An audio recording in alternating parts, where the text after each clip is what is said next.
Les rapports entre astrologie et religion ne doivent pas faire problème. Les religions sont également des modes d'organisation sociale, des modes d'organisation politique. On le sait très bien, par exemple, avec l'islam, mais d'une manière générale, une religion s'accompagne de préceptes, de mœurs, etc. Donc, la religion a tout à fait son mot à dire au niveau du fonctionnement social. Par conséquent, les rapports entre astrologie et religion n'ont rien d'extraordinaire, puisque l'astrologie est un système d'organisation sociale qui est parfaitement compatible avec une forme de religion, puisque ces organisations sociales viennent d'en haut, sont d'ordre transcendant. Et c'est beaucoup plus, c'est tout à fait autre chose que les 10 commandements, qui sont une fabrication des hommes.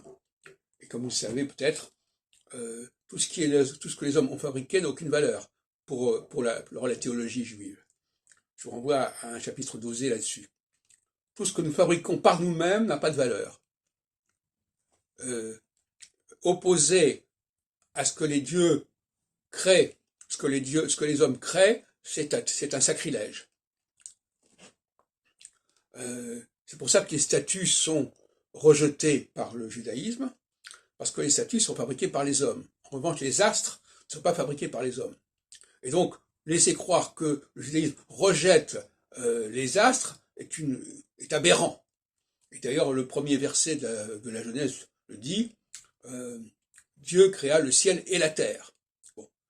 Alors, c'est pas parce qu'il y a quelques passages dans le Lévitique ou dans le Deutéronome qui condamnent toute une série de pratiques divinatoires qu'il faut envoyer l'astrologie par-dessus bord. C'est tout à fait inadmissible. Donc, la religion juive est une religion qui a besoin de l'astrologie pour trouver sa colonne vertébrale. Je le disais déjà en 68, à Jérusalem, lorsque je faisais mes études de sciences politiques là-bas, ou je poursuivais si on préfère, et je disais, oui, effectivement, l'astrologie est la clé du judaïsme. Et en 79, je soutiendrai une thèse de doctorat en études orientales qui paraîtra en 85 sous le titre « Le monde juif et l'astrologie, histoire d'un vieux couple ».